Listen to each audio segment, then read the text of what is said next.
Parashat Vayera. Ouais. Alors, je vais d'abord essayer de faire une skira, c'est-à-dire de voir un petit peu de quoi parle Parashat Vayera. Il y a d'abord l'annonce, il y a 3 anges qui viennent annoncer à la fois la naissance prochaine de Yitzhak et en même temps la destruction de Sodome et Gomorrhe. D'accord? Je vais dire deux mots à ce sujet déjà, même avant de revenir dessus. Il y a dans cette histoire-là de l'annonce d'Isaac et de la destruction de Sodome et Gomorrhe un lien qui est fait tout de suite entre les 2 histoires. On va essayer de savoir pourquoi. Pourquoi est-ce que les 2 histoires sont l'une après l'autre? Et surtout il y a 3 anges qui viennent, 2 pour Abraham et pour Yitzhak, si vous voulez, et un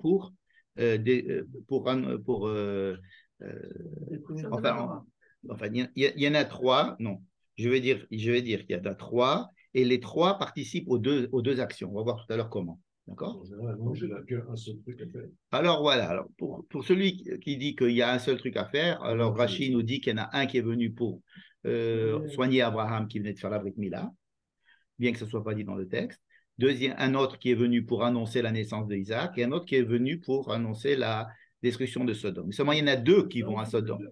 À Sodome, il y en a 2 qui vont à Sodome et un qui ne va pas à Sodome. Un qui reste avec Abraham et qui discute avec lui. Alors, je vais vous donner, il y a beaucoup de discussions de parchanout et de questions et de réponses à propos de savoir qui parle et qui est qui dans l'histoire. Par exemple, Dieu vient apparaître à Abraham, Abraham lève les yeux, voit 3 hommes, il s'occupe d'eux comme si c'était des hommes, ensuite il lui parle comme si c'était Dieu, ensuite Dieu lui parle, est-ce que c'est des anges? C'est des anges. Ensuite, bonsoir, salut Francis. Ensuite, ils vont à Sodome, mais là, on sait tout de suite que ce sont des anges. Ensuite, Dieu parle avec Abraham, etc. Donc, on ne sait pas qui parle et qui est quoi. Et donc, je vais prendre l'explication du Rashbam, qui est, à mon avis, la plus proche du sens pshat du texte, et qui résout à peu près tous les problèmes. Il dit que Dieu est apparu à Abraham, 2 points, ouvrez les guillemets. Comment il est apparu à Abraham? Il lui a envoyé 3 hommes. Maintenant, ces 3 hommes, ils viennent et ils parlent avec Abraham. Il y en a un de ces 3 hommes qui parle au nom de Dieu. Quand, à un moment donné, il y a Dieu qui parle, qui dit pourquoi est-ce que Sarah a rigolé, etc. On va revenir tout à l'heure. Et là, c'est toujours un ange qui parle au nom de Dieu. Ensuite, il y en a 2 qui vont à Sodome et un qui reste avec Abraham pour négocier. Négocier, c'est que quand Abraham parle avec Dieu pour lui dire, et s'il n'y en avait que 50, et si 40, et si machin, etc., c'est avec un de ceux-là. Maintenant, pourquoi 2 à Sodome? Parce qu'il faut 2 pour aller voir, pour juger Sodome, pour voir Erdana ve'er'e haketza hakata, c'est-à-dire Dieu, il y a un passage qui dit que Dieu dit, je vais descendre voir ce qui se passe à Sodome et voir si vraiment qu'est-ce qui se passe là-bas. Comment est-ce que Dieu descend pour voir Sodome? Il envoie 2 anges. Et pourquoi 2? Parce qu'il faut 2 témoins. Et pourquoi ils veulent rester dehors et que l'autre leur dit rentrez à la maison? Il dit non, on veut rester dehors. Pourquoi? Pour voir ce qui se passe dans la ville.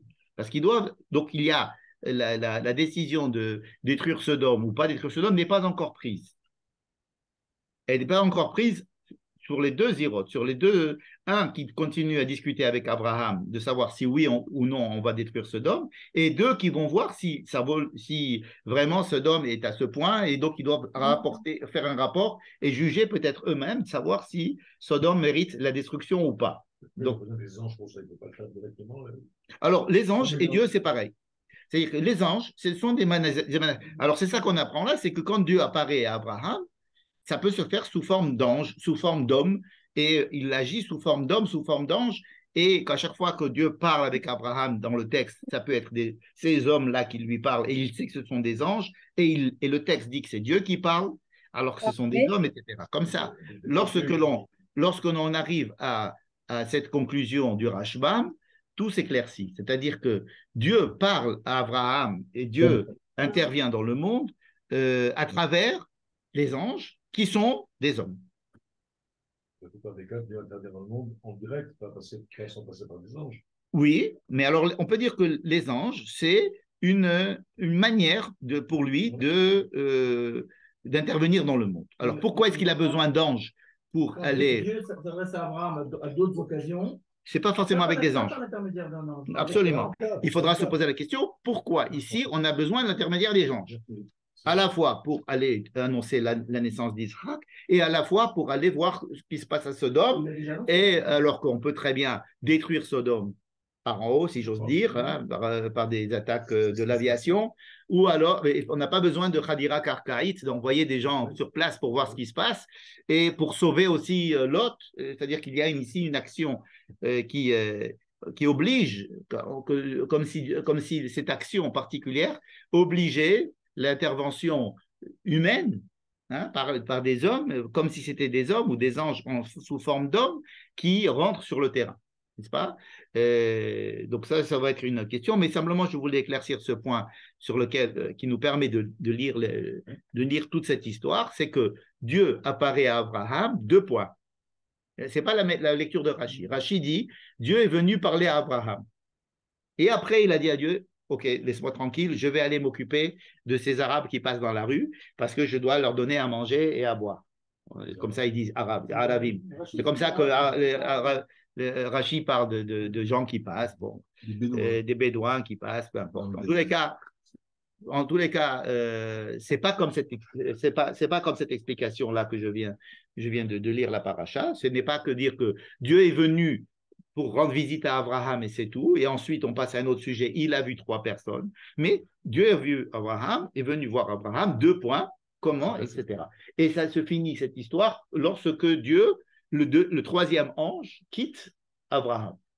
Le 3e ange qui est resté avec Dieu quitte Abraham. Et donc, ces 2 histoires-là sont liées. Et il faudrait comprendre pourquoi est-ce que c'est lié. Ces histoires-là, elles sont liées par le fait qu'il y a 3 anges qui sont venus, n'est-ce pas?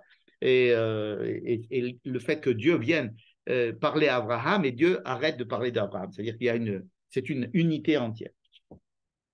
Donc ça, c'est le premier sujet. Donc évidemment, il y a la destruction de Sodome et le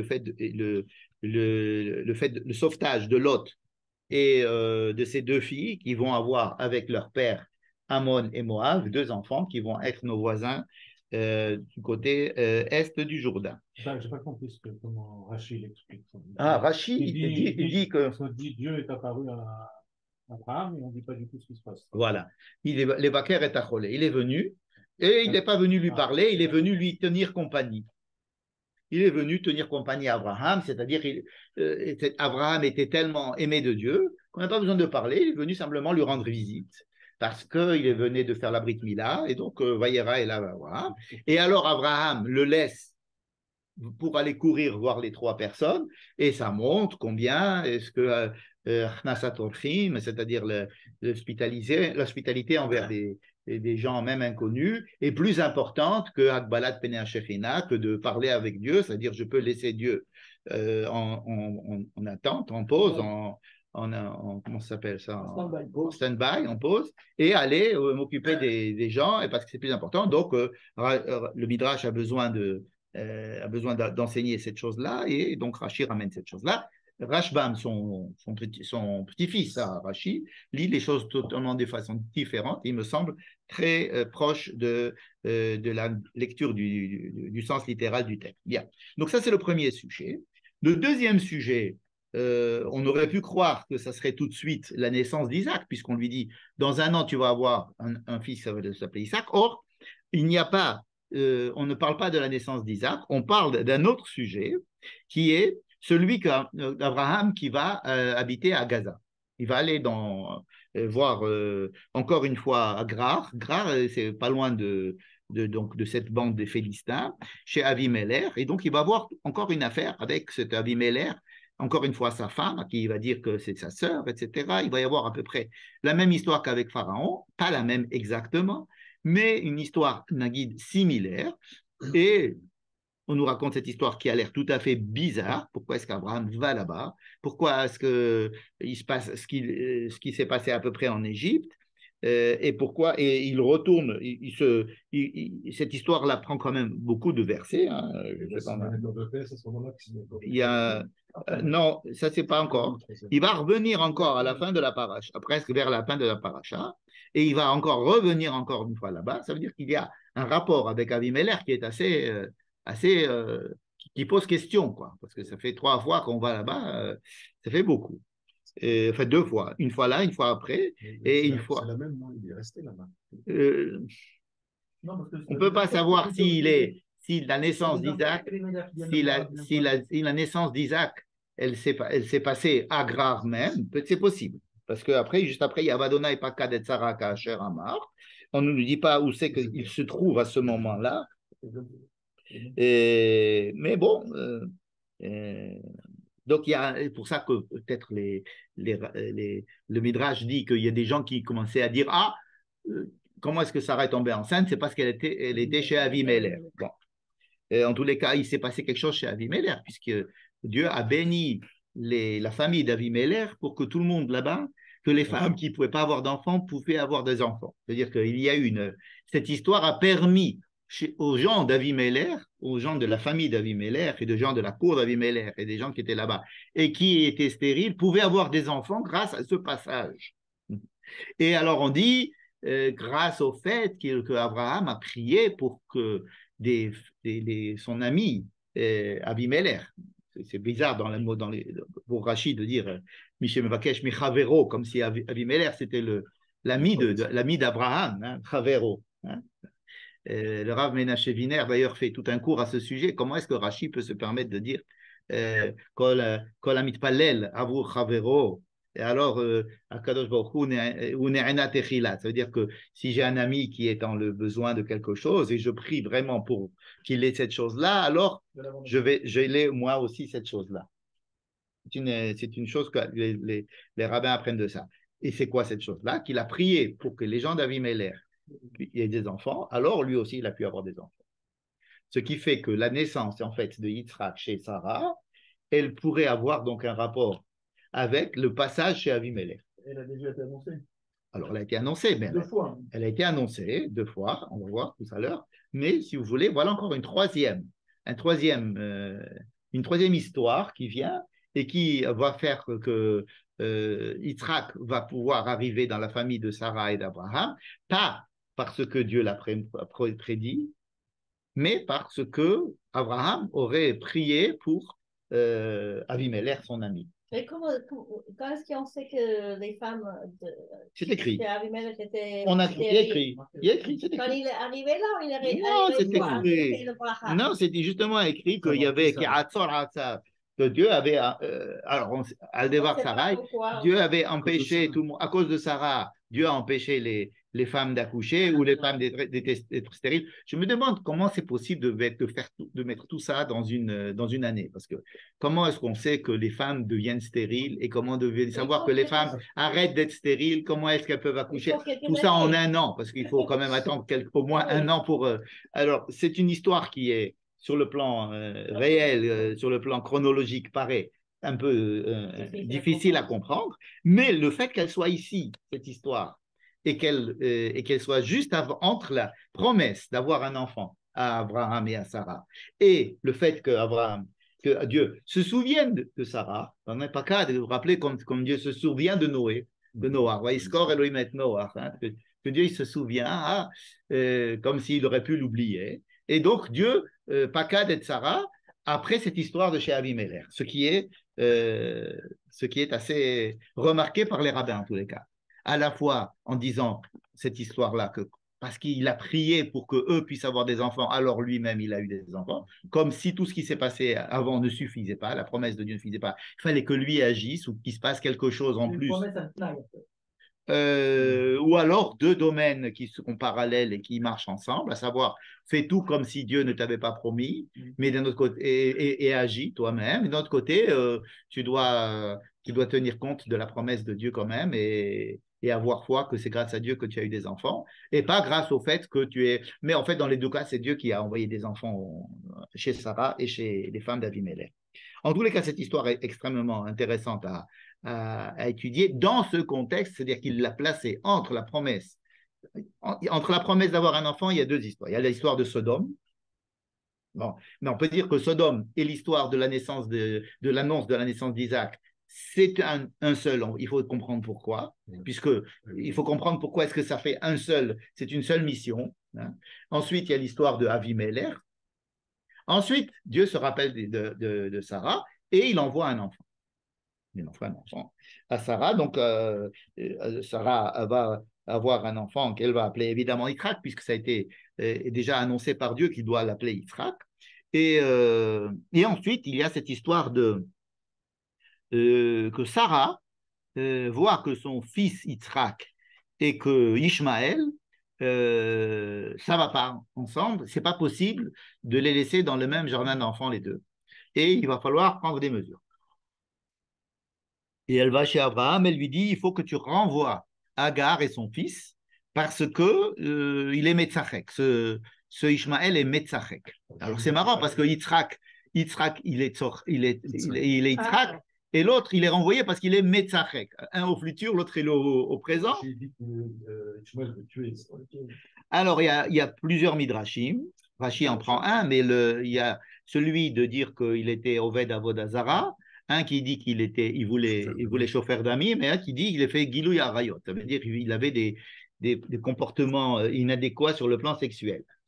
D'où ils sortent cette histoire. Pour le Vaudor, il y a là-bas aussi Metzachek. Voilà. Il y a aussi Metzachek à propos de la semaine prochaine. On va voir que quand Yitzhak va retourner encore une fois chez Abimelech, c'était l'endroit où on va. C'est le dernier endroit où on cause. On repart chez Abimelech et chez Abimelech, Abimelech passe et voit par la fenêtre que Yitzhak et Rivka Metzachek. Metzachek im Rivka Ishto.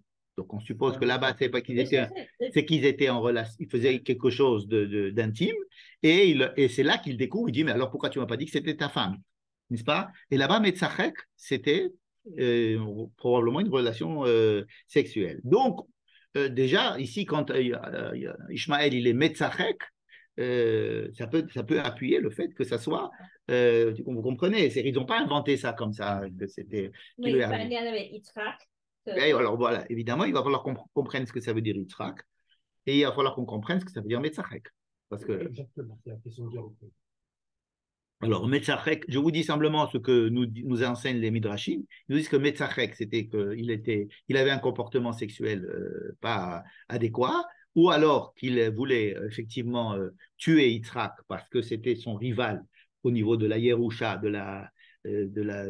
pour hériter de la terre, et donc il voulait tuer Yitzhak pour pouvoir être le seul héritier, ou alors qu'il était Oved Avodah Zara, comme le Vaudor, où il a eu aussi, il a cru le peuple d'Israël, il était Metzachek avec l'histoire du Vaudor, donc il allait entraîner Yitzhak vers une culture peut-être celle de sa mère d'Égypte, qui n'était pas adéquate. En tous les cas, Sarah prend la décision qu'il faut les séparer les deux. Il n'y avait pas une question que Hagar, la mère d'Ishmaël, s'est convertie quand Personne ne parle de conversion. Dans le texte, personne ne parle de conversion. Rien du tout. On dit simplement que Hagar, c'est la servante de Sarah, ensuite que c'est la Hama de Abraham, enfin, mais d'abord la femme d'Abraham, ensuite la Hama de Abraham. On ne parle pas de conversion du tout, il n'est pas question de conversion. En tous les cas, pas du tout comme nous on l'entend aujourd'hui. Je ne pense même pas qu'Abraham était converti. Hein. Non, on n'a pas. Et c'est un terme que l'on utilise aujourd'hui parce que c'est une autre époque. On ne voit plus Avodah Zara. Avodah Zara, il faut savoir ça. Avodah Zara, qu'est-ce que ça peut vouloir? Avodah Zara, c'est-à-dire que il avait une culture ou bien une manière de se comporter, ou bien, disons, une spiritualité qui ne convenait pas à ça. Enfin, bref. Quand tout le conflit israélo-arabe du nord de là. Je ne peux pas dire. Je ne peux pas. Pour prendre sa terre, oui. Je sais. Écoutez, je suis très réticent et j'ai beaucoup. C'est pas que je suis contre ni pour, tout bien au contraire. C'est que j'ai beaucoup d'humilité Parce que je sais on a toujours envie de se dire, attends, il se passe des choses en ce moment, viens, on va comprendre dans la paracha, et donc celui-là c'est ça, et ça c'est ça, donc ça c'est ça, et donc celui-là, en général, c'est une explication qui conforte nos idées, notre position, etc.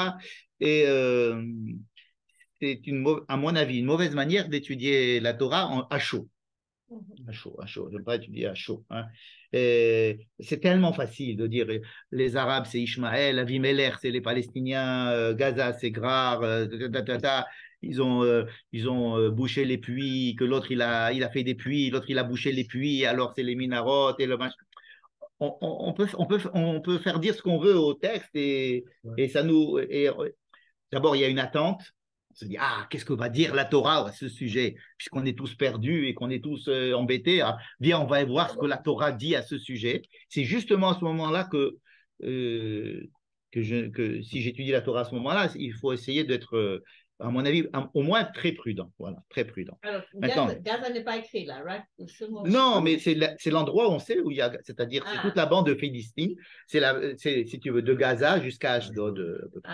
Donc c'est la bande de Philistine, ça on sait que c'était là-bas les Philistins, mais il n'y a aucun rapport entre le mot philistin et palestinien, évidemment, bien que. Aussi parce que les Romains ont Oui, mais ce n'est pas du tout. C'est Après, qui c'est Amalek? l'ange qui est au-dessus de. Ishmaël, Ishmaël a été associé par Manitou à l'islam. Ouais. Parce que beaucoup de rabbins l'ont fait avant lui et Les musulmans le font aussi. Hein. les musulmans le font, etc. Les rabbins disent que Ishmaël a fait Teshuvah. Il y a des rabbins qui s'appellent Rabbi Ishmaël. Il faut voir les choses, à mon avis, de façon beaucoup plus circonspecte. Moi, par exemple, si on me demande de faire un diagnostic, mais c'est le seul que je me permets, c'est de me dire que ce qui se passe en ce moment, c'est plutôt une manifestation de Amalek. De Amalek. C'est-à-dire dans le sens où j'ai appris ce que c'était Amalek, sans me dire que celui-là, il est descend de celui-là et celui-là, c'est l'origine de ça, c'est un comportement. Le comportement de Amalek, il est défini comme étant celui qui veut, dans les raisons de vivre, c'est de tuer les Juifs.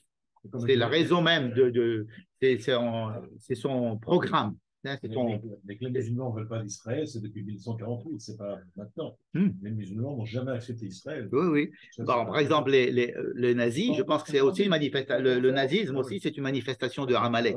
Bien qu'il n'y ait pas, je ne pense pas qu'il y ait de rapport entre les deux populations, mais cette volonté profonde de vouloir d'être contre la licence du peuple d'Israël peut apparaître, à mon avis, chez n'importe quel de nos ennemis. Et à ce moment-là, je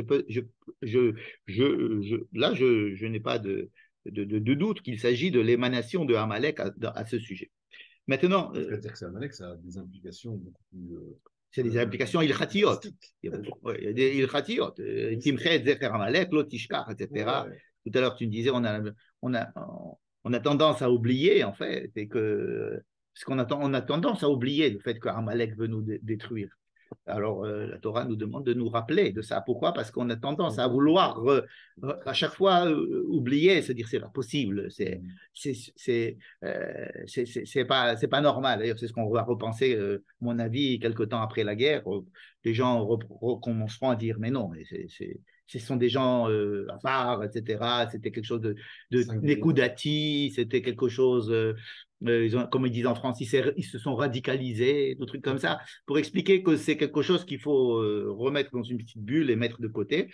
Et la Torah vient nous dire à chaque fois, Zachor et Asher Asal. Il ne faut pas oublier qu'il y a cet élément aussi chez certains antisémites. Bon, alors, je reviens à notre étude de la Torah, sans essayer de dire celui-là, c'est celui-là, et celui-là, c'est celui-là. Donc, je disais que le passage de Abraham chez Avimelech est inséré entre la promesse faite à Sarah qu'elle aura un enfant et le fait qu'elle a un enfant. Ça devrait nous poser question, au moins question, de savoir pourquoi. Donc, je vous ai donné déjà deux explications. Hein? Alors, ça, ce sont les mauvaises langues. Dans la paracha de Toldot, le Rashi de Toldot, le premier Rashi de Toldot, qui ramène justement, qui est l'Etzané Ador, Ayobri, Mi Avimelech, Itabera Sarah. C'est écrit dans Rashi. Voilà. Enfin, problème, c'est que Abraham n'était pas stérile, il a pu avoir. Donc, c'était pas le problème de Sarah. Si c'était Abraham qui était stérile, alors ça aurait pu être. Mais là, c'était Sarah qui était stérile. Donc, ça tient pas debout, si vous voulez.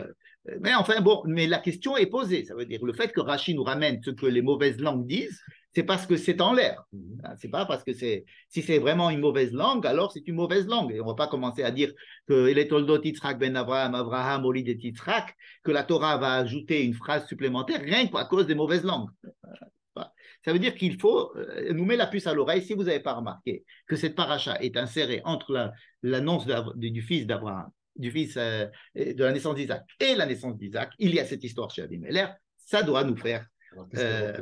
Attendez, on n'est pas là encore. Et ensuite, il y a après la naissance, juste après la naissance d'Isaac, donc il y a le fait que Sarah dit, il faut absolument renvoyer Ishmaël. Alors là, je voudrais faire ouvrir une petite parenthèse, oui, une digression à ce sujet. C'est une digression que fait le Rav d'Amir Granot. Nous soutenons moralement dans son deuil. Parce qu'il a perdu son fils à la guerre il y a 2 semaines. Et il avec beaucoup de fougue, il exprime cette hypothèse. Ce n'est qu'une hypothèse, je ne dis pas qu'elle est parfaite. Il dit voilà, rappelons-nous qu'Abraham, à 75 ans, Dieu lui dit, tu vas avoir une descendance. Bon. Et il lui dit, ouais, mais tu vois bien que je n'ai pas de descendance. Hein? Non, je parle à 75 ans, quand il vient de Ur-Kasdim. Et alors là, Dieu lui dit, tu vas avoir une descendance. Et pendant 10 ans, Abraham et Sarah, ils croient en Dieu, ils savent que ça va arriver, ils attendent 10 ans. Au bout de 10 ans, et que Dieu lui dit, tu vas avoir... Sarah dit, écoute, je vois que ça ne marche pas entre nous, viens, on va essayer que ça passe par Agar. Donc, Abraham accepte, et donc, avec Agar, et ça marche. Donc, qu'est-ce que Dieu avait dit à Abraham? Tu auras une descendance. Il lui dit, oui, mais tu vois bien que c'est Eliezer, mais ce n'est pas ma descendance. Eliezer, c'est mon homme de main que j'ai, qui est très sympathique, mais ce n'est pas mon fils. Il lui dit, non, c'est quelqu'un qui va venir de toi. Donc, Dieu lui dit, c'est quelqu'un qui va venir de toi, hein, de tes entrailles. Donc, il dit, maintenant c'est Agar, ok, ça marche, et Dieu bénit, il va dire, voilà, c'est Ishmaël. Donc, Ishmaël naît. Mettons-nous dans la tête d'Abraham et Sarah, c'est fini. N'est-ce pas? Dieu m'a dit que ça va être un enfant. Baruch Hashem, maintenant Dieu m'a donné un enfant. Il a dit que ça venait de moi. Voilà, c'est venu de moi. Sarah, c'est elle qui m'a donné Agar. Voilà. Donc, Ishmaël, Dieu l'a entendu, machin, patati patata. Donc, c'est de Ishmaël. Donc, il va éduquer Ishmaël pendant 13 ans. Pratiquement 13 ans, n'est-ce pas? Et au bout de 13 ans, Dieu il va lui dire, non, c'est pas lui, je vais te donner quelqu'un d'autre de Sarah. Alors, qu'est-ce qui se passe dans la tête de Dieu? Alors, ce qui se passe dans la tête d'Abraham, c'est un grand bouleversement, ça on le comprend. Tu te moques de moi, quoi. Qu'est-ce que c'est cette histoire-là? Il rigole, tu as raison, là, à ce moment-là, il rigole, il dit, mais c'est pas possible, Lou Ishmael, c'est quoi, tu me donnes un enfant, et tu m'as dit, voilà, je vais te donner un enfant, hein, et tu me l'as donné. Et pas tout de suite après, tu me dis, non, excuse-moi, c'est pas celui-là. C'est que tu attends 13 ans. Je lui ai déjà appris la paracha de la bar mitzvah. Je lui ai déjà acheté les tefilin Bethel. Comment tu peux me dire que c'est pas lui? Parce que c'est un échec. On a vu des échecs. Il y a eu un échec avec Dama Rishon, un échec avec le Dama Maboul. Alors, ce que tu proposes, c'est ce que propose le Rav Tamir Granot. Il dit, proposition, que Dieu aussi croyait que ça allait être Ishmaël. C'est la proposition exactement. Qu'est-ce qu'il a fait changer? Ishmaël, il y a 13 ans, on a vu qu'il n'était pas Besséder. Il n'était pas Besséder. Il n'aurait pas. Oui, mais Péré Adam, ça peut être quelqu'un de libre. Ça peut être quelqu'un. Il ne faut pas penser que Péré Adam, c'est un type qui soit. On peut le traduire comme. Voilà. Mais tu peux aussi dire Péré Adam. Si tu prends le mot Péré Péré, c'est sauvage. Mais tu peux dire aussi qu'il est libre. Tu peux dire qu'il est sauvage, comme un animal sauvage. Mais si tu prends un animal sauvage, il est libre. Ça veut dire qu'un animal n'est pas mauvais. Il est mauvais pour l'homme qui vient le manger. Mais l'animal, pour lui, il mange ce qu'il peut manger pour pouvoir survivre. Et il est libre. Alors que Agar, on lui dit, tu vas aller être esclave chez Sarah, hein, tu vas être sous le joug de Sarah, mais sache que ton fils, au moins, il sera libre. On peut l'expliquer ça comme ça. En tous les cas, Dieu dit à Abraham à l'âge de 13 ans, lorsque Ishmaël a 13 ans, il lui dit Aval, Sarah, Ishtecha, et alors là, le Rav Tamir Granot propose que même Dieu a été attendait avec Abraham et Sarah, voir si ça allait marcher. Exactement comme tu dis, Kishalon. C'est pas celui qu'on a. Pourquoi? Parce que oui, les choses dépendent aussi de l'action des hommes. Oui, c'est pas parce que je dis que lui, ça va être, que lui, ça, c'est Ishmaël, il pouvait devenir on aurait pu s'appeler le pays d'Ishmaël.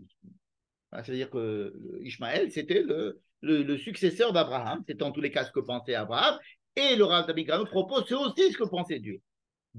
Parce qu'il dit autrement, c'est insupportable de penser que Dieu va lui dire, va le laisser croire pendant 13 ans que c'est Ishmaël, et ensuite lui dire non.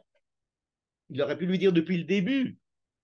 Qu'est-ce que c'est que cette histoire de le faire souffrir à ce point, de lui dire c'est Ishmaël, et ensuite de lui dire c'est pas Ishmaël, n'est-ce pas? En tous les cas, lorsque Sarah fait le diagnostic elle-même de l'inadéquation d'Ishmaël, alors après, à ce moment-là, elle lui dit renvoie-le. Et Abraham, il est toujours pas d'accord. Il dit au moins qu'il y en ait deux, mais pas. Il lui dit non, tout ce que Dieu te dira à Sarah, écoute-la, renvoie-le. Donc c'est une explication du Rav Tamir Granot qui est assez osée, j'allais dire. Elle est osée. Parce que nous, comment est-ce que nous, on a l'habitude de lire la paracha comme ça, avec Manitou, Zichrono Livracha et avec tous les Mefarshim, c'est de se dire que Dieu, il a son plan, il savait que ça allait être Ishmaël, mais que Israël, mais qu'il a envoyé Ishmaël pour enlever les scories qu'il pouvait avoir dans les midotes d'Abraham et faire sortir comme si on allait mettre l'épluchure chez Ishmaël et la banane chez Yitzhak. C'est pareil, qu'Abraham, il y avait les kabbalistes disent ça, que chez Abraham, il y avait des choses qu'il fallait encore purifier dans son état, dans ses midotes. Et donc, Ishmaël a permis de faire sortir cette possibilité d'être, c'est ce côté qu'avait Abraham. Et ensuite, une fois que c'est sorti, alors on peut faire apparaître Yitzhak. C'est une explication qui se tient énormément. Ne pensez pas que qui ne se tient beaucoup, mais je dis que cette proposition du Rav Tamir Granot a aussi, sur le plan du pshat, sur le plan de la lecture littérale, a aussi, à mon avis, sa place. Oui. Explique ça. Attends une seconde, avant toi. Cette explication me semble excessivement intéressante dans la mesure où elle est l'inverse de Mektoub. Oui, c'est ça. C'est-à-dire que ça donne à Ishmaël, ça donne Dieu et Abraham sont les deux à attendre, voir ce qui va se passer avec Ishmaël. Ça veut dire que Dieu, on va voir si celui-là, ça va être parce que l'avenir n'est pas inscrit. Voilà, exactement. L'avenir n'est pas inscrit, même pas chez Dieu. Ça veut dire que Dieu dit, je vais te donner Ishmaël.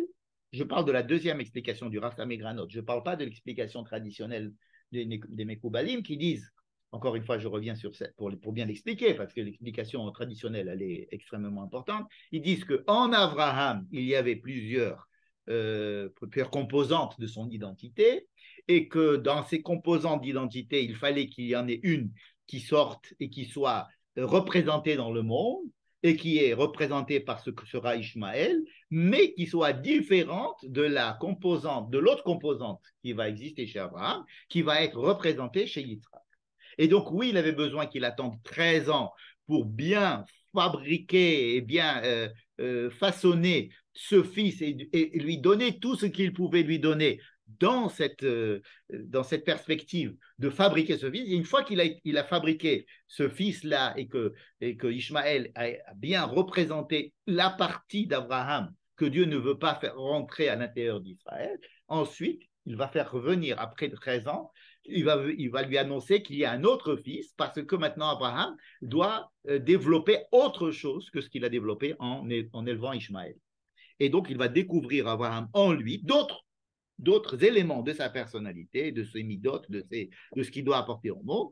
Et donc, Ishmaël va être une émanation d'Abraham et Yitzhak va être une autre émanation d'Abraham. Et Dieu va choisir l'émanation de Yitzhak pour pouvoir ensuite fabriquer le peuple d'Israël, mais il va choisir aussi l'émanation de Ishmaël pour pouvoir fabriquer la descendance d'Ishmaël. Le fait qu'il ait 12 enfants, ça veut dire que Dieu le considère comme une émanation de la famille d'Abraham importante et une manière d'être importante qu'il faut respecter parce que c'est une émanation d'Abraham, mais ce n'est pas la même émanation que celle d'Israël. Il faut qu'ils viennent d'abord, celles qui vont finalement éliminer. Oui, mais encore une fois, je veux encore expliquer. Éliminer, ce n'est pas péjoratif. Je ne veux pas parler. Ici, il faut bien comprendre tout ce qu'Abraham dit sur Ishmaël et tout ce que Dieu dit sur Ishmaël. Dieu ne dit pas que Ishmaël, c'est une peau de banane. Comme j'ai dit tout à l'heure, ce n'est pas une question de peau de banane. C'est une question de dire, voilà, il y a en toi, il y a en chaque homme plusieurs composantes d'identité qui sont chez l'homme. Et comme il doit fabriquer, pas simplement, Abraham n'est pas là en train de fabriquer son identité à lui, personnelle, mais il doit fabriquer l'identité d'un peuple qui va venir de lui. Donc, il s'agit d'un travail beaucoup plus important et beaucoup plus crucial puisqu'il s'agira d'un peuple. Dans Abraham, il y a beaucoup de possibilités d'être qui sont chez Abraham. Une des possibilités chez Ishmaël, et il fallait bien l'identifier, bien la façonner, bien lui donner sa place, mais ensuite dire que de ça vont descendre 12 tribus de Ishmaël, 12 tribus qui feront un peuple qui seront les Ishmaélites ou les descendants d'Ishmaël, et Dieu s'occupera d'eux et il ne s'est pas écrit dans la Torah ce qu'il va faire avec eux. C'est le nombre des phrases. Ces 12 tribus, on connaît leurs noms et c'est tout. On nous donne les noms et puis c'est fini. On dit qu'ils ont été... ils n'ont pas de territoire bien défini. Ils ont des... ça veut dire qu'ils sont plutôt nomades à l'époque et qui pouvaient habiter un petit peu. Ils sont tellement libres qu'ils ne veulent pas être enfermés dans un territoire. Voilà comment c'est. Contrairement à Esav qui a besoin d'un territoire. Voilà. C'est pour ça que je suis un petit peu réticent envers toutes ces classifications simplistes. Okay. Oui. Je me demandais, est-ce que là, on a dit qu'apparemment le pôle de ce changement, c'est Ishmaël. Ishmaël, son comportement a fait que voilà, il a fallu évidemment porter. Est-ce que par hasard le pôle ne pourrait pas être Sarah? C'est-à-dire que Sarah, elle a eu des comportements aussi un peu limites comme ça, avec Agar en particulier, comment elle très. J'ai l'impression que tant qu'elle était comme ça, je veux dire, comme si peut-être elle ne méritait pas d'avoir un enfant. Et puis d'un seul coup, quand le fils il est né, on a arrêté. Le sien à elle. Non, quand le fils, Ishmaël est né, quelque part elle a accepté que bon, c'est elle qui avait demandé, je veux dire, comment dire, Agar, comment dire, elle est rentrée dans le rôle de la servante. De la servante, et du coup, Sarah aussi a accepté. D'accord. À partir du moment où tu acceptes, alors là, quelque part, tu acceptes quelque part l'autre. Elle a pu accepter aussi. Elle a pu avoir un enfant elle-même. Voilà, c'est-à-dire. Tu connais l'histoire des gens qui adoptent des enfants et en adoptant un enfant, ils ont. Voilà. Quelque chose comme ça. C'est-à-dire du côté de Sarah, pas du côté d'Ishmaël. C'est possible. Dans tous les cas ici, nous voyons que Sarah a une position assez catégorique et qu'elle a l'air d'être au courant. Elle a l'air d'être au courant de ce que Dieu attend de Yitzhak. Elle est au courant plus que Abraham ne sait ce qu'il attend de Yitzhak. Parce que Dieu attend de Yitzhak quelque chose. C'est Sarah qui va utiliser le mot Yitzhak sans arrêt. Kol hashomea Yitzhakli, Tzechok asali Elohim, etc. Elle va l'utiliser 3 fois après qu'elle ait rigolé elle-même. Ça veut dire que Sarah a saisi ce que Dieu attendait de la naissance d'Yitzhak plus qu'Abraham. Parce que ça devait être une partie d'elle. Elle a apporté D'abord, c'est quelque son fils à elle, Parce ça, c'est qu'elle a sûr. apporté ça, que C'est évident que c'est son fils à elle, donc elle le connaît mieux. Mais elle le connaît, elle le connaît. Elle le connaît, elle a saisi ce que Dieu attendait de Yitzhak. Et ça, Abraham ne l'a pas entièrement saisi. Et donc, Sarah est représentée comme celle qui est violente envers Abraham et qui l'empêche d'être attachée à ce fils Ishmaël. Donc, elle joue le mauvais rôle dans l'histoire. Et Dieu est d'accord avec elle. Il lui dit, je sais que toi, tu ne comprends pas, mais la voix de Sarah, c'est la bonne. Non, non, c'est Agar la bonne. Mais ensuite, après cette histoire donc, du renvoi de Agar et de Sarah et de Ishmaël, on retourne encore une fois chez Abimelech. Ce qui est très, très bizarre.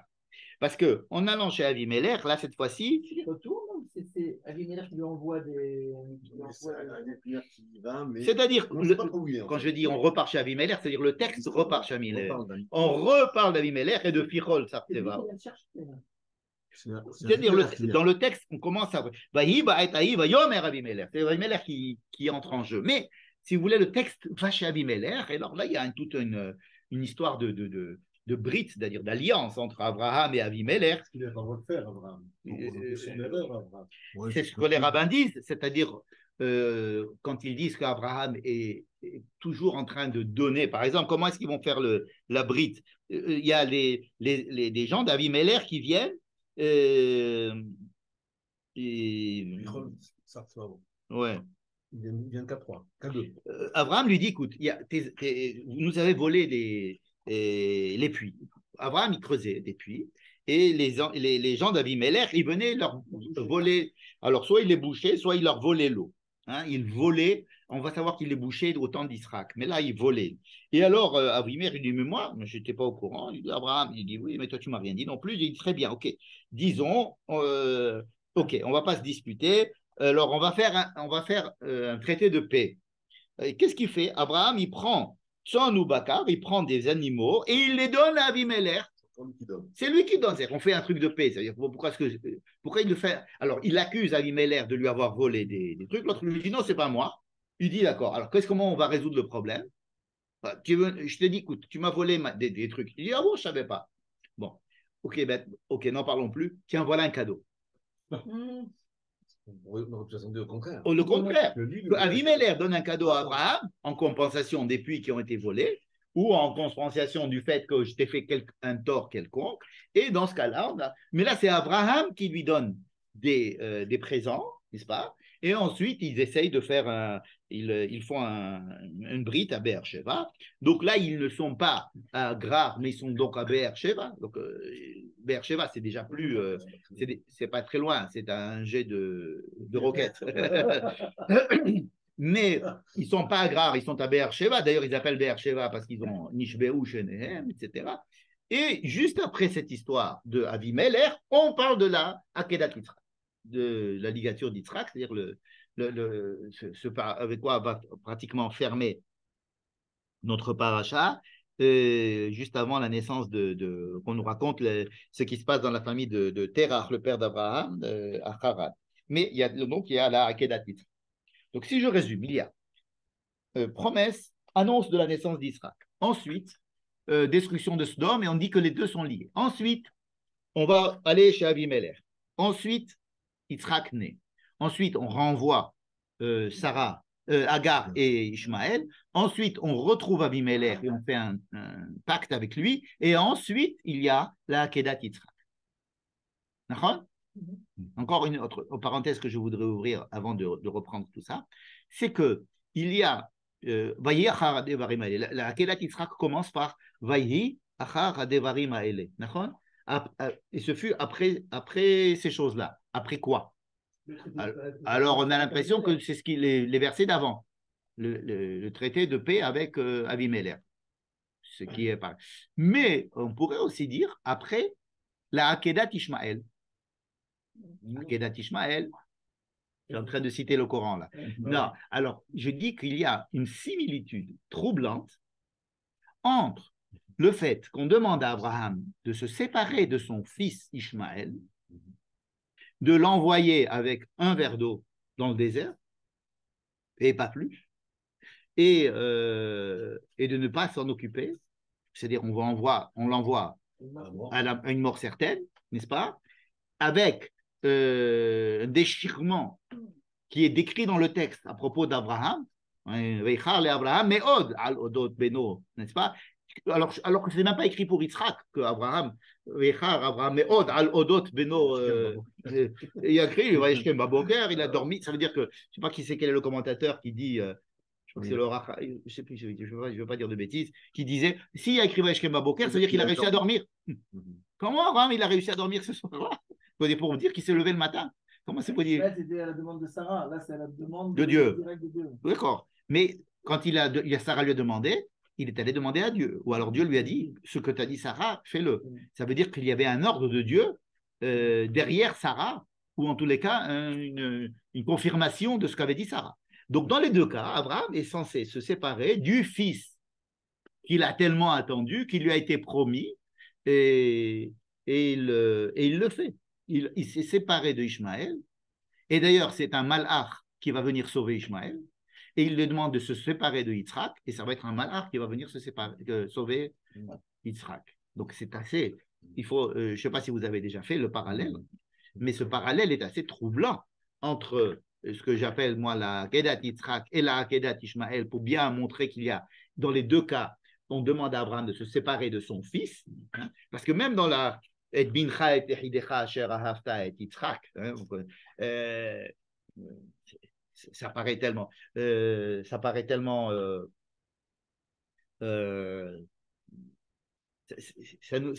comme si ça nous donnait une allusion que c'est. Rashi nous dit et bincha yesh li shne banim, mais non, il n'y a pas de banim puisque l'autre tu l'as renvoyé. Comment Rashi peut dire yesh li shne banim? Tu as déjà renvoyé un. Car et bincha yesh li shne banim. Mais tu les as renvoyés. Quand Dieu il va te demander de prendre celui que tu as déjà renvoyé et de le prendre, il n'est plus avec toi. Théoriquement, dans le texte, il n'est plus là.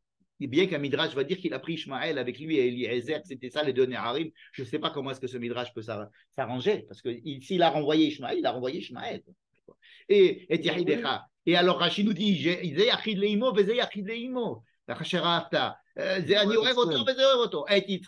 ça veut dire que c'est comme s'il lui demandait de faire ça pour les deux enfants. C'est possible que dans la même mesure où Agar, quand elle a été renvoyée la première fois, elle est revenue, mais avec un statut un peu différent. Peut-être que là aussi, après que Ishmaël a été renvoyé, il est revenu, mais lui aussi avec un statut en se mettant cette fois en retrait. Voilà.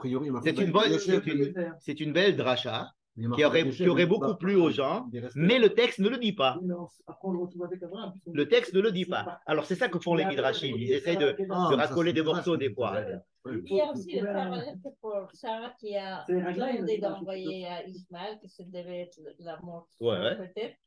Il a le Midrash aussi, quand Sarah a su que elle-même elle est morte. Elle est morte.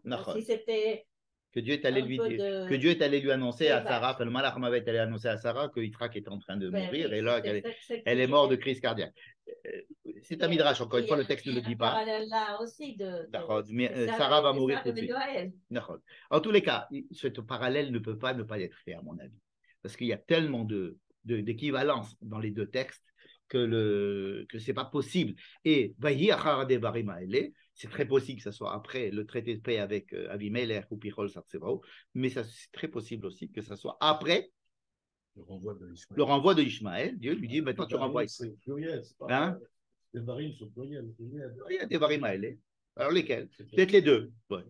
C'est possible qu'on peut dire aussi que, étant donné que l'histoire de Avimelech vient encore une fois ici s'incruster entre la mort d'Ishmaël, entre le renvoi d'Ishmaël et la Kedat Yitzhak, juste ici, est-ce qu'il n'y a pas aussi, encore une fois, une volonté de la Torah d'imbriquer ces deux histoires ensemble, à la fois l'histoire de Avimelech et à la fois l'histoire de Agar et de Ishmaël. Bref, on a posé beaucoup de questions, et à mon avis, on pourrait arrêter ici. On pourrait arrêter parce que l'essentiel, c'est de se poser, d'apprendre à lire en se posant ce genre de questions, de savoir qu'est-ce que ça veut dire que Dieu demande à Abraham de tuer son fils. Ça, c'est un truc qu'on comprend, qu'avec toutes les explications du monde, c'est très, très difficile à comprendre, mais on pouvait déjà se poser la question à propos de Ishmaël. Parce que si on. Imaginez l'explication que j'ai donnée tout à l'heure à propos de Ishmaël, celle, la première, la classique, celle des Mekoubalim qui disent que Dieu a dit maintenant que tu as fabriqué Ishmaël, ok, c'est super, mais alors maintenant, mets-le de côté, et on va s'occuper de Yitzhak. Alors maintenant, pourquoi tu enlèves Yitzhak? Il ne va pas s'occuper de quelqu'un d'autre. Dans cette explication, il faut continuer. Il faut continuer les explications, voir si elles marchent encore. Elles continuent à marcher. Et là, ça va être difficile. Alors, vous avez cette explication, par exemple, des psychologues, c'est-à-dire des méfarchim un petit peu plus modernes, qui vont nous dire que, en fait, on ne demandait pas à Abraham ce qu'on demandait à Abraham, c'était de rendre Yitzhak indépendant de lui. Et donc, il devait sacrifier la meilleure part de lui qu'il voulait incruster dans la personnalité de Yitzhak en disant non, Yitzhak est à moi, il n'est pas à toi. Ça veut dire que voilà, aller ou l'élever et puis à la fin de la Hakeda, on dit Velo chasarta et bincha et yehidecha, mais il n'y a pas écrit Asher ahavta et Yitzhak. Ça veut dire que tu as effectivement tué, tu as effectivement sacrifié et bincha et yahidecha. Parce que Dieu lui demande, tu vas sacrifier ton fils avec qui tu formes une seule entité que tu aimes, Yitzhak. Là, il lui demande donc de sacrifier 4 choses.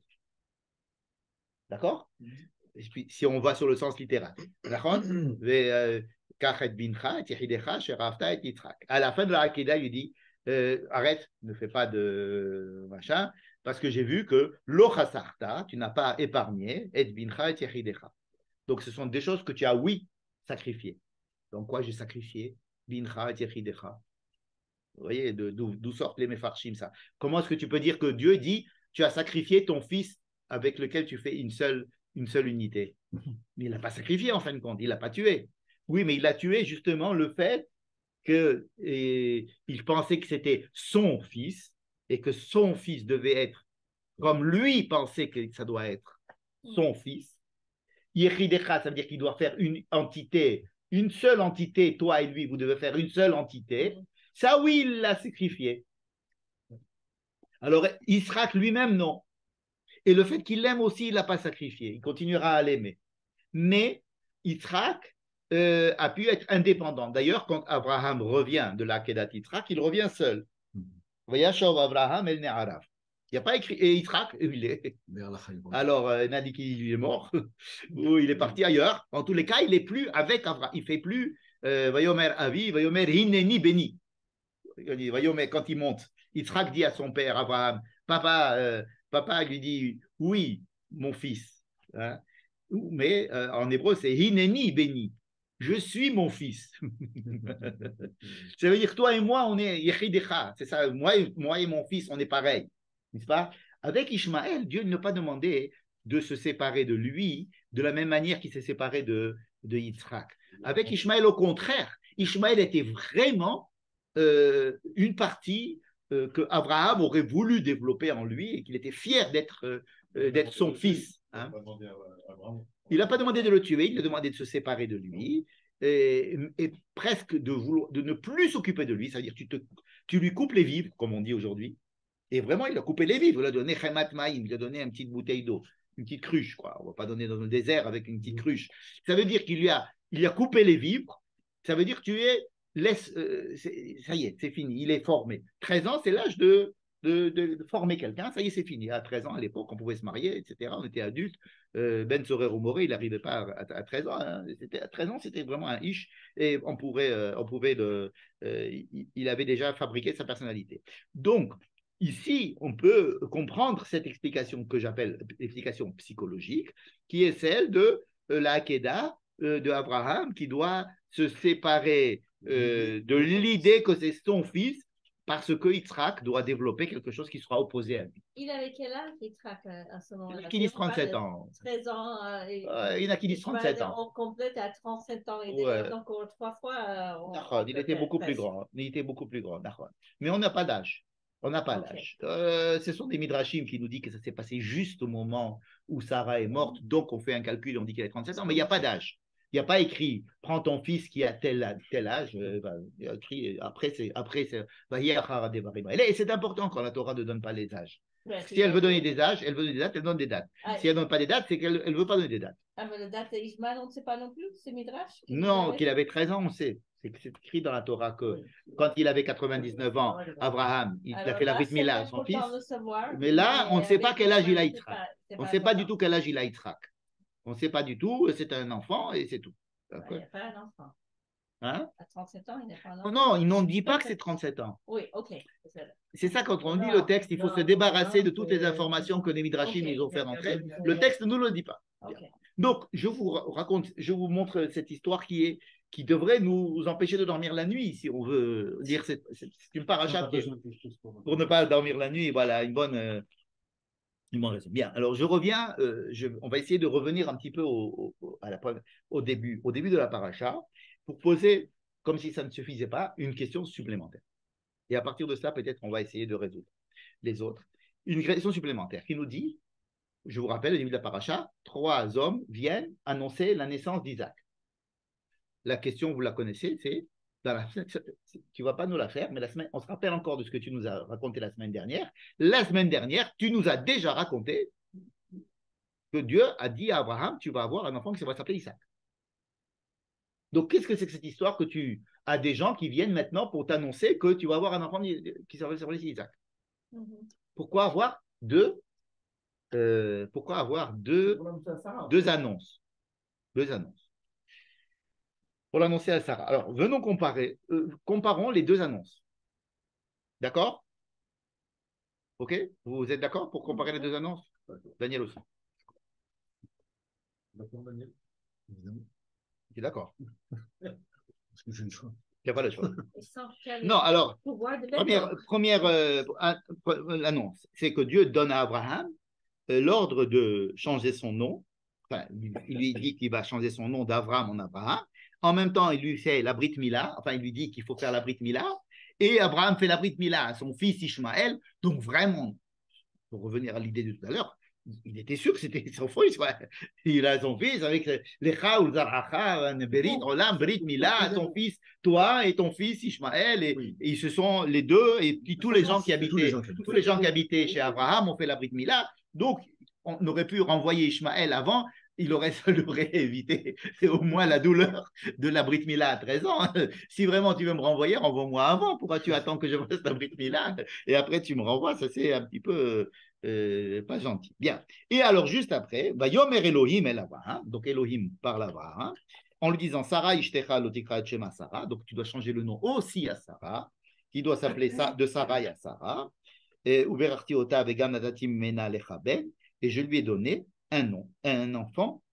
Alors, Venatati, qu'est-ce que c'est écrit? Venatati, Mimena, Lecha, Ben. Je vais donner par elle, pour toi, un enfant. L'enfant, il est pour toi. Qu'est-ce qu'il va être dit dans la deuxième annonce, celle de notre paracha? D'accord?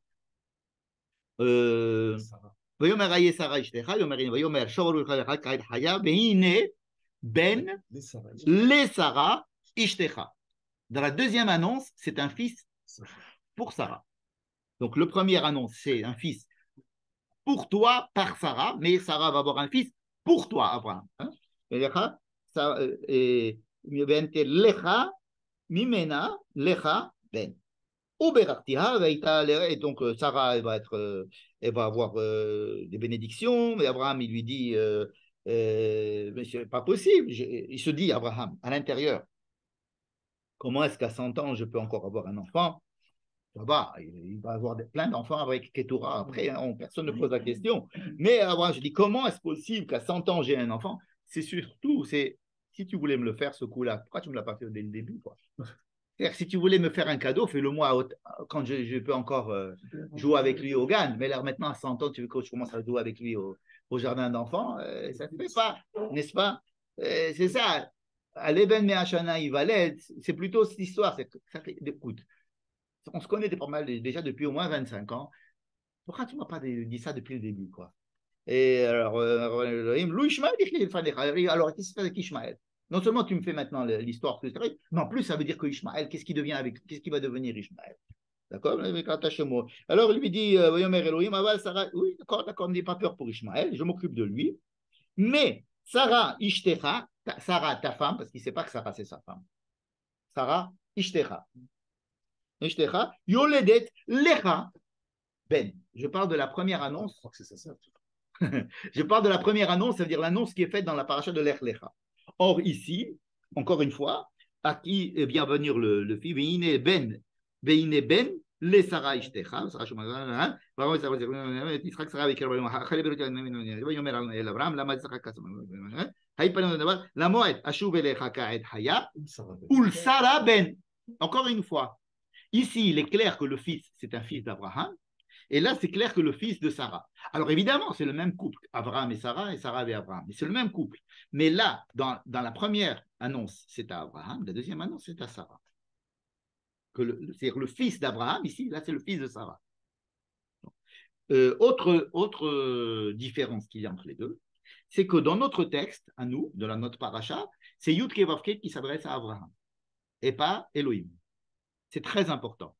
Alors, je sais qu'à chaque fois qu'on parle de ça, on pense à la critique biblique et on se dit waouh, alors ça veut dire que tu es d'accord avec la critique biblique qui dit qu'il y a des gens. Alors que nous, on a depuis longtemps, on se calmait avec cette histoire depuis le Rav Yaakov Breuer et il a dit non, il y a des Bechinot. Oui, c'est vrai qu'il y a des textes qui sont écrits sous le nom de Yud Kei Vav Kei, il y a des textes qui sont écrits sous le nom d'Elohim et c'est fait intentionnellement et c'est très important. J'ouvre une petite parenthèse à propos de toute l'histoire de Sodome et Gomorrhe. Pendant toute l'histoire, c'est Yud Kei Vav Kei qui parle avec Abraham et qui fait tout. Mais à la fin, il y a une. Voyez les Chadonai Kasher Kila Ledaber El Abraham et Abraham Shavlim Komo. Ça veut dire que c'est toujours Yud Kei Vav Kei qui parle. Mais à la fin, il y a un pasouk qui va nous dire, il faut que je le retrouve, c'est qu'il y a un pasouk qui résume toute l'histoire. Vaïhi Beshachet Elohim et Vaïskor Elohim et Abraham et qu'il a sauvé l'autre. Un pasouk qui nous résume tout un chapitre énorme de la même histoire faite par Yud Kei Vav Kei. Par exemple, que les Malachim, au nom de Yud Kei Vav Kei, sont arrivés chez Lot, et toute l'histoire qu'on connaît avec la sortie d'Égypte, enfin la sortie de Sodome de Lot, qui ressemble à la sortie d'Égypte d'Israël d'ailleurs. Et après, les filles et la femme de Lot qui se retournent, et tout ça, c'est très très long et très détaillé. Après, il y a un seul passouk qui nous résume toute l'histoire, depuis le début. Et alors, au moment où Elohim a voulu détruire, un jour, Dieu a voulu détruire Sodome et Gomorrhe, mais il s'est rappelé d'Abraham et il a sauvé Lot de la main péra. Et ça nous résume toute l'histoire, effectivement. Si vous devez faire un résumé de toute cette histoire, Dieu a détruit Sodome et Gomorrhe et grâce à Abraham, Dieu a sauvé Lot. Un pasouk. Mais c'est au nom de Elohim, par le nom de Yud Kei Vav Kei. Donc, on a vraiment dans notre paracha, dans toute la Torah, il est très intéressant de s'intéresser aux noms de Dieu qui sont donnés parce que c'est des points de vue différents d'un même événement des fois, mais qui nous donnent des éclairages différents. Des fois, détruire le mal, c'est du rachamim. C'est vrai aussi. En tous les cas, ici, donc j'ai dit première différence, c'est que là, l'enfant qu'on a annoncé à Abraham dans la paracha de la semaine dernière, c'est un enfant que Sarah doit donner à Abraham. Tandis que dans notre paracha, c'est un enfant qui est donné à Sarah. Il est Ben le Sarah Ishtecha ou le Sarah Ben, deux fois. Deuxièmement, dans la paracha de la semaine dernière, c'est écrit le nom de Elohim. Yomer Elohim El Abraham. Dans notre paracha, c'est Yud Kei Vav Kei tout le temps. D'accord? Troisième différence importante, c'est que dans la paracha de la semaine dernière, il y a un but. Pourquoi tu vas avoir un enfant? Pourquoi tu vas avoir un enfant? Il dit à Abraham. Il lui dit, c'est clair. D'accord? Vahakimoti et beriti ito livrit olam lezaro achara. Il dit, tu vas avoir un enfant parce que c'est par lui que je vais faire passer la lignée que j'attends de toi et c'est ma brite, elle va passer par lui. D'accord? Tandis que dans la naissance d'Yitzhak qui est annoncée dans notre paracha, tu vas avoir un enfant, pourquoi? Parce qu'il y a des gens qui sont venus, des Arabes, ils sont passés, tu leur as donné à manger, ils ont dit, ah, Barkallah. Et alors, qu'est-ce que vous avez besoin? Comment est-ce qu'on peut vous remercier? Il dit, vous avez des enfants, non, on n'a pas d'enfants. Ah, la pauvre, ben, l'année prochaine, vous aurez des enfants. C'est-à-dire que, pourquoi il va y avoir un enfant? Parce que les anges veulent remercier Abraham de l'hospitalité, de dire, comment ça va ta femme? Ça va? C'est des anges, ils avaient Belkhair, ça va? Tout le monde va bien, etc. Que Dieu vous donne des enfants. oui, c'est des anges, ils avaient déjà lâché le coup avant d'arriver, non? Oui, mais elle s'est présentée sous forme de un couple, Abraham et Sarah, qui sont là, qui sont affairés, ils rencontrent des gens, ils essayent de faire du chesed. Sarah est en train de préparer, et puis ces gens lui disent, tu sais quoi, ça nous fait de la peine de te voir quand même, Abraham et Sarah, vous êtes un vieux couple sympathique et tout. Ça serait bien que vous ayez un enfant. Pourquoi? Pour que vous ayez un enfant. Pourquoi? Il n'y a pas écrit du tout une histoire de Brit. Il n'y a pas une histoire de Brit Milan, de Brit de Zera, dans le sens de la Kimoti et de Beriti, lo Zaro Achava. C'est un enfant, Yitzhak. Comme si Yitzhak était annoncé sous deux aspects différents. Un, c'est que Yitzhak, c'est le fils d'Abraham et Sarah, c'est un fils, ils vont l'aimer, c'est le fils naturel, je dirais, de façon naturelle, biologique d'Abraham et de Sarah. Et l'autre, c'est Yitzhak, c'est celui qui est en mission, sur qui on va mettre qui doit prendre l'étude d'avocat de son père et continuer. Et il va continuer à être le notaire du coin. Il faut qu'il fasse des études de droit et qu'il prenne le truc notarial. Hein, c'est comme ça, hein, il va prendre l'usine. Deux visions différentes. Pourquoi deux visions différentes? Deux visions différentes pour la naissance d'un seul enfant. Et dans les deux cas, dernière différence qu'on peut, il y a beaucoup d'autres différences. On peut dire que dans le premier cas, c'est Abraham qui rigole. Dans le deuxième cas, c'est Sarah qui rigole. Mais ce n'est pas parce que Sarah rigole qu'on va l'appeler Yitzhak, c'est parce qu'Abraham rigole qu'on va l'appeler Yitzhak. Et dans le premier, lorsque Abraham rigole, Dieu ne reproche pas à Abraham d'avoir rigolé. Dans le deuxième cas, on a l'impression que Dieu reproche à Sarah d'avoir rigolé. Mais il ne s'adresse pas à Sarah. Il s'adresse à Abraham, et Abraham, on ne sait pas qui c'est qui parle à qui à ce moment-là. Est-ce qu'on dit pour l'amazet tzachaka Sarah les morts? Et après, Sarah, elle va dire non, l'autre tzachakti. Il dit oui, qui tzachakt. Et ça s'arrête là. Ça s'arrête là. Non, mais pourquoi tu ris? Moi, je parie. Mais oui, tu ris. Et ça s'arrête. D'accord? Ça s'arrête. Comme si, alors, tu vas la punir parce qu'elle arrive. Non. Qu'est-ce qui se passe à ce moment-là? Je vais vous rapporter un autre conseil. C'est une information. Hein? C'est une information. C'est pas un reproche. C'est une information à Sarah. Ouais, mais c'est tellement important. Ou à Abraham. Une information faite à Abraham. Ou à Sarah, qu'elle arrive. Parce qu'elle n'est pas. Mais elle a ri. Oui, mais elle. Batitzrak Sarah Bekirba, elle est morte, et en plus, elle a parlé. Bekirba, les morts. Achare Beloti Aitali Navadoni Zaken. Donc, elle exprime à peu près la même chose qu'avait dit Abraham. Hein? Les ben Mea Shana Yivaled. Il avait posé à peu près le problème dans les mêmes termes, Abraham. Et là, Dieu ou l'ange, on avait dit comme tout à l'heure que c'était à peu près pareil. L'ange lui dit, attends, pourquoi est-ce que Sarah rigole? Alors, à propos du rire, on va dire un petit mot avant de continuer. À propos du rire, j'ai entendu un autre cours du Rav Tamir Granot, très intéressant à ce sujet, qui expliquait que c'était le rire, en fait. En fait, il disait ce que c'était. Il disait, c'était à propos d'une explication à propos d'une explication du Mea Shiloach, une explication du Mea Shiloach, une explication extraordinaire, ça veut dire quelque chose d'assez révolutionnaire du Mea Shiloach, de Ishbetia, qui expliquait dans notre paracha que le sens même de notre paracha, c'était que la naissance d'Yitzhak devait être quelque chose de anormal, de surnaturel.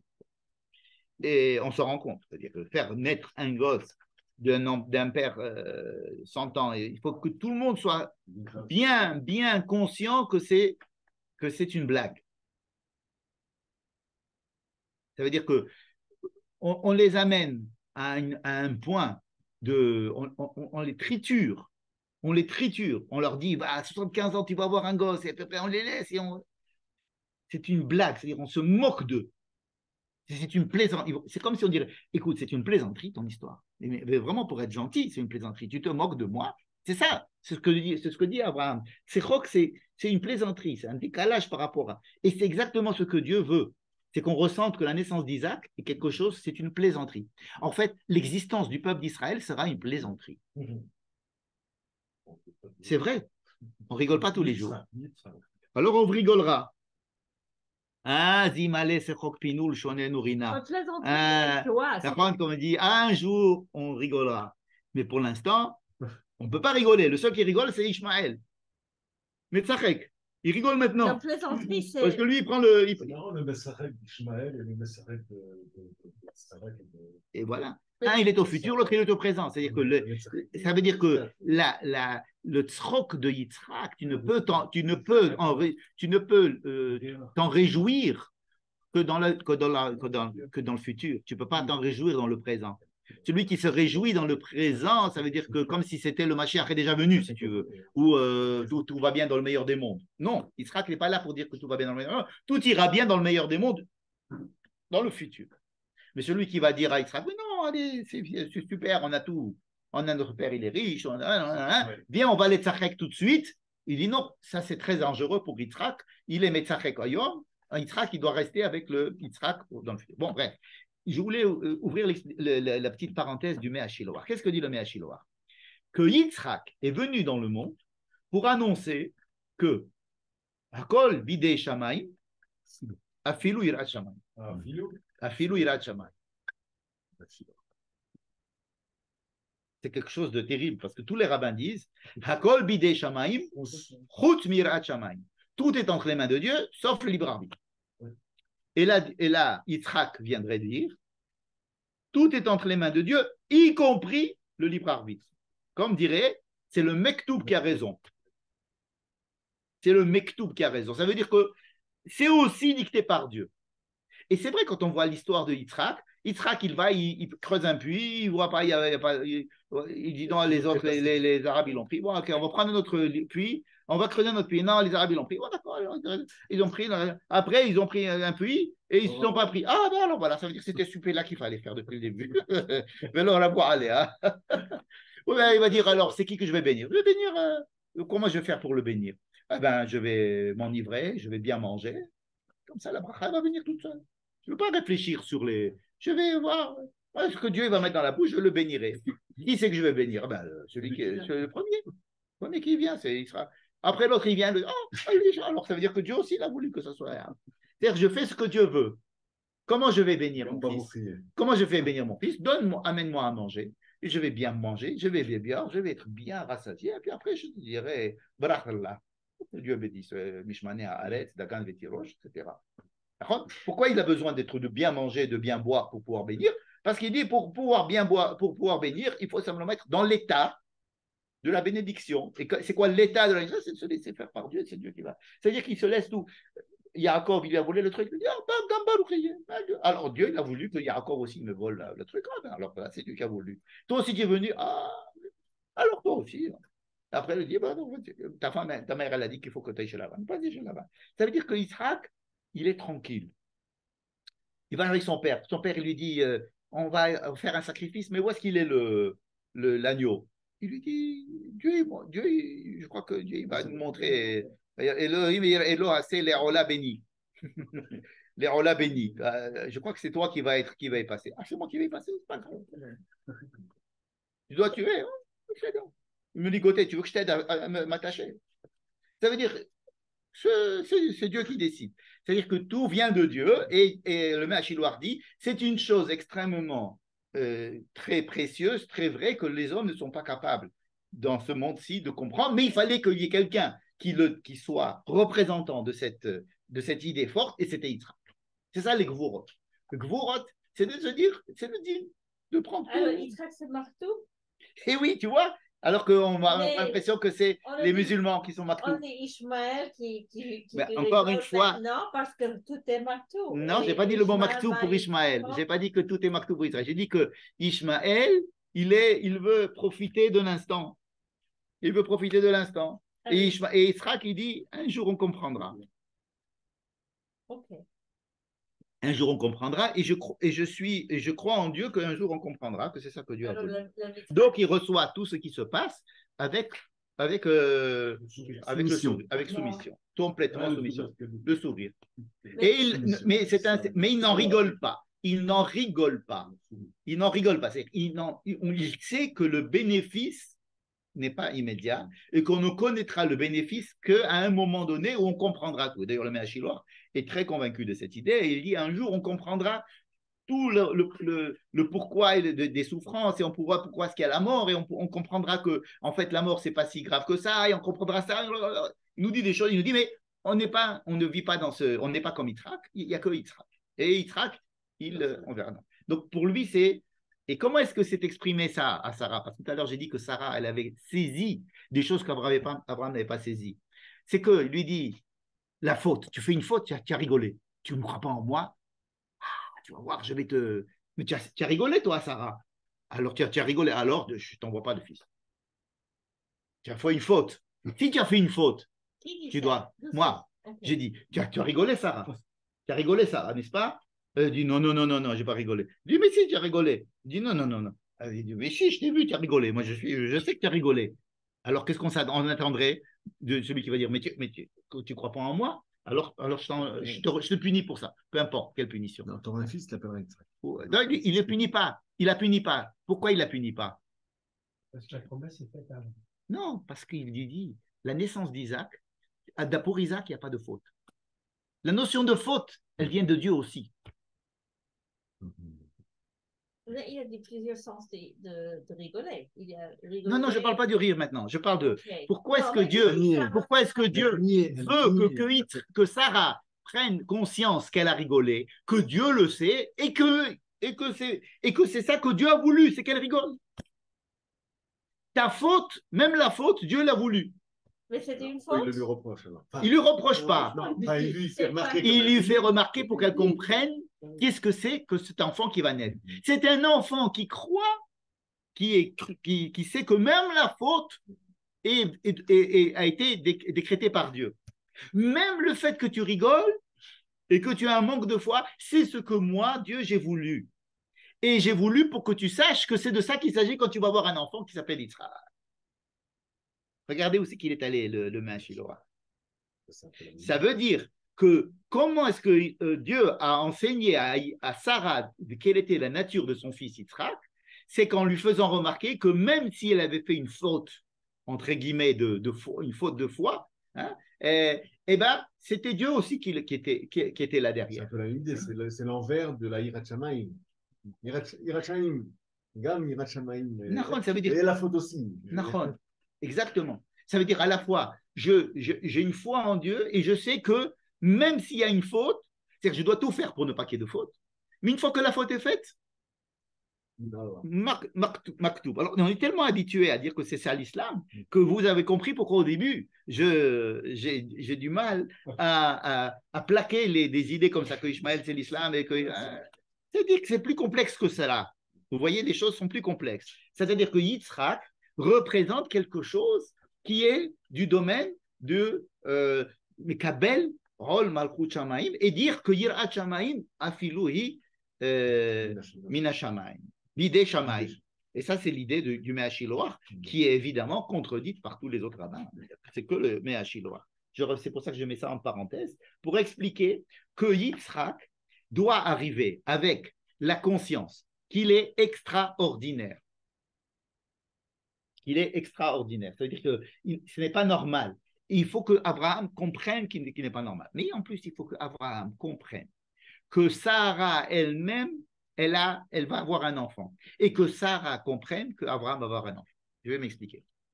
Qu'est-ce que c'est que les deux annonces? Les deux annonces, ce sont deux annonces différentes. Une annonce faite à Abraham, une annonce faite à Sarah. Une annonce qui est faite par le Midat Hadin en disant à Abraham, écoute, il y a une mission, tu dois avoir un enfant qui doit être comme ça, il va s'appeler Yitzhak. OK?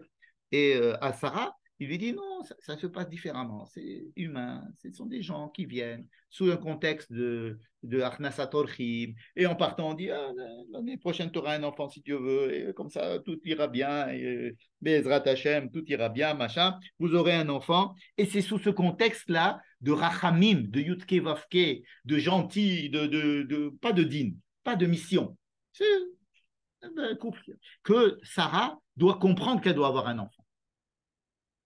Comprenez? Exactement l'inverse. Abraham, on dit, c'est un type de recette. On lui dit, tu vas avoir un enfant par din. C'est moi qui ai décidé. C'est Elohim qui te dit que tu auras un enfant.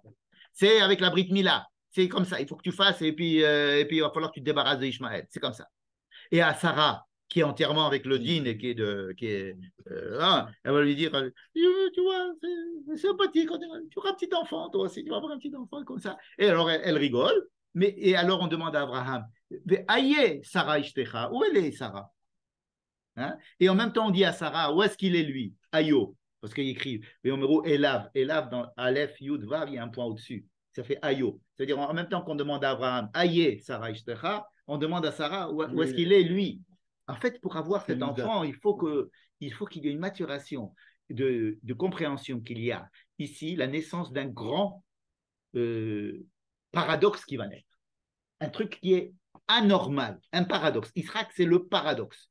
Et tant qu'ils n'ont pas compris que c'est un paradoxe, c'est une blague, c'est quelque chose qui ne rentre pas dans les cases de toutes les sciences humaines et scientifiques, c'est quelque chose, la naissance d'Isaac, c'est quelque chose qui est au-delà de l'entendement.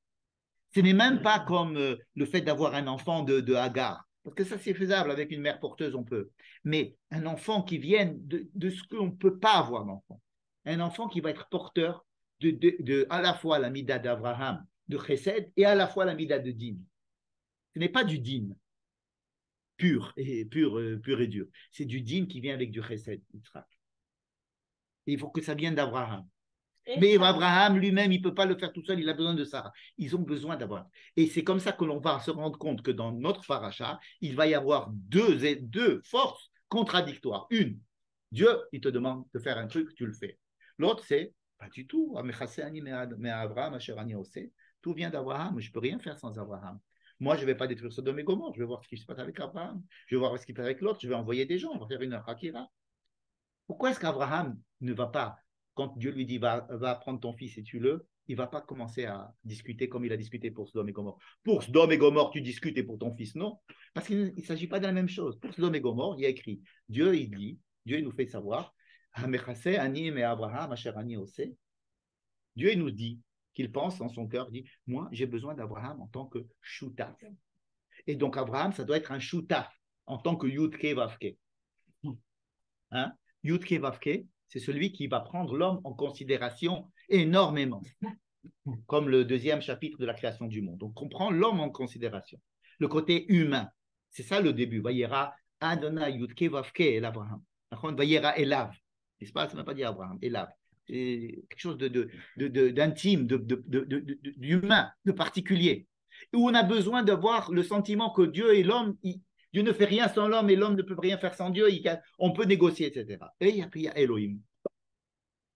Alors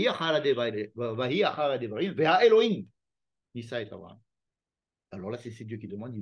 Il y a ici deux côtés qui s'opposent complètement, qui sont Yudke, Vavke et Elohim, dans notre paracha, où il est clair que Dieu attend de l'homme qu'il fasse tout et que Dieu attend une participation de l'homme.